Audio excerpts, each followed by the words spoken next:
o processo mais difícil que tu tenha trabalhado? Tchê, eu vou te dizer um caso que pra mim foi o mais difícil. E aí tu vê como a investigação ela é legal, né? Tem muita gente que gosta que quer seguir a carreira investigativa como delegado, como defensor público, Ministério Público. E realmente é muito apaixonante, né? Esse caso me chamou muita atenção. E olha como a gente tem que tomar cuidado com os julgamentos, né? Tu imagina só, o cara tinha... Aparece em São Jerônimo, aparece um menino, um rapaz morto. E no quarto dele não tinha vestígios de arrombamento. Janela fechada, tudo fechado. E o cara tinha uma marca de tiro na têmpora aqui esquerda, levemente ascendente. Então a bala entrou levemente ascendente aqui, né? E próximo ao corpo tinha uma garrucha.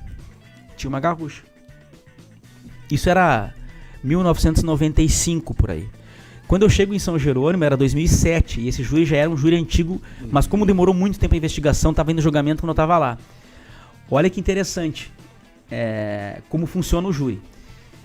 2 meses depois que o guri morreu, aparece um amigo do guri dizendo que tinha sido o autor do crime. Não, eu matei. Como é que foi? Não, foi assim, entrei no quarto, tá, beleza. A investigação encerra como o cara sendo o autor do crime. O cara tinha um histórico de internações psiquiátricas por esquizofrenia, era amigo da vítima, mas como ele confessou e deu detalhes da morte ali, não tinha muito o que fazer, tudo bem, foi para julgamento. Eu chego em São Jerônimo com um defensor, contei pra vocês aqui o meu começo, né? Sim. 2, 3 meses depois pego esse processo pra ler, era um processo gigante, eu começo a ler. Olha que interessante, uma das características da esquizofrenia é que tu te acha o centro de todos os acontecimentos.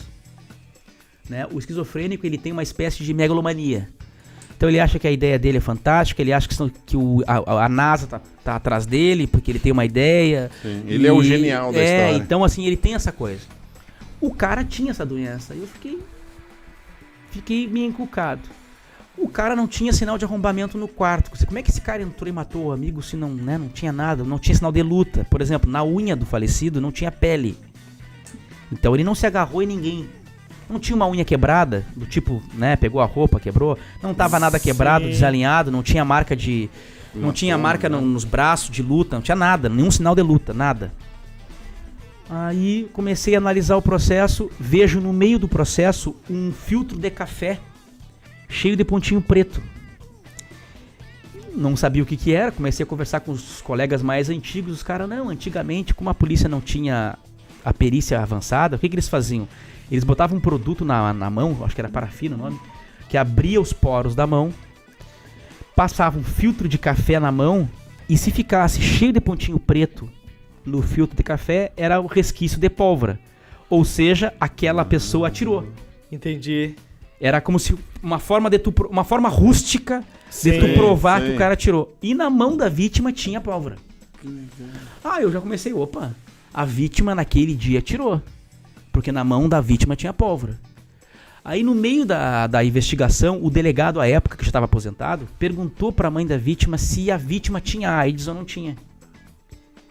Ninguém pergunta para a mãe de uma vítima se o cara tem AIDS. Só que em 95, que foi a época do crime, o cara que tinha AIDS, o cara morria. Verdade. Que não tinha tratamento. Verdade. Né? Renato Russo, Cazuza, exatamente. Fred Mercury. Eu pensei, o cara atirou. De repente tinha... Olha como é que tu vai montando o quebra-cabeça. O cara atirou.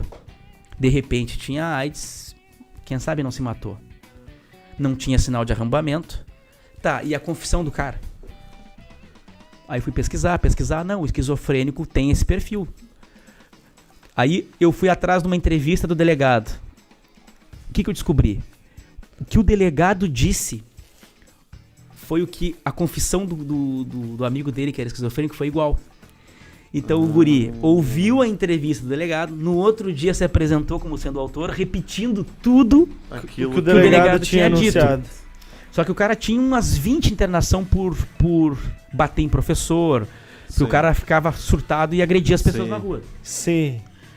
Aí eu fiquei pensando assim, caramba, cara, mas tem um detalhe, como é que o tiro foi de cima pra baixo?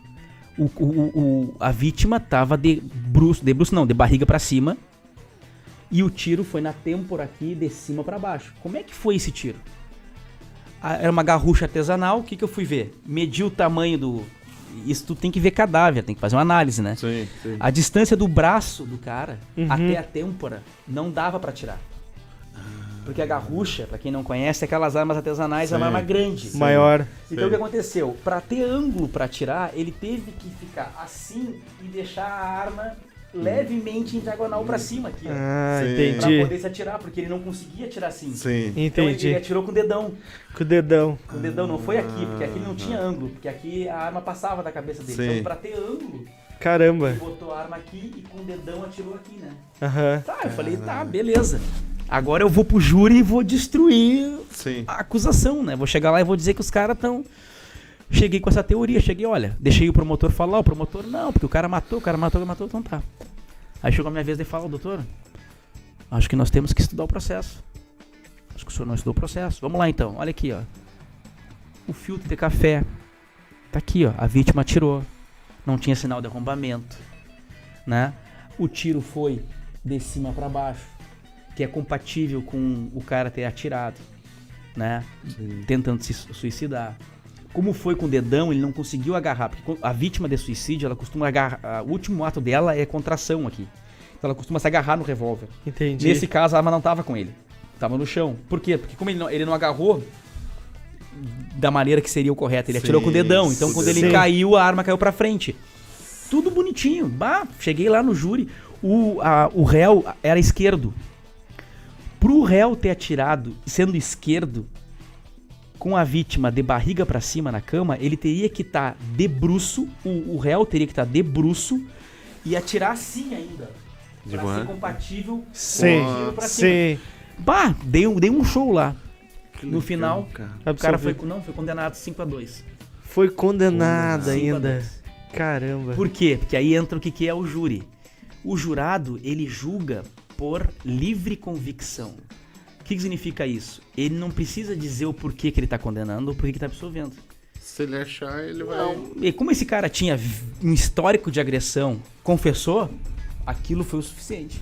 Entendi. Apesar de eu fiquei assim, não! Ali meio que o histórico dele condenou ele. É. 5-2. Aí fica assim, mas como? Não, cara, eu tenho certeza que o cara era inocente. Certeza absoluta, mas o cara foi condenado. E pegou 17 anos.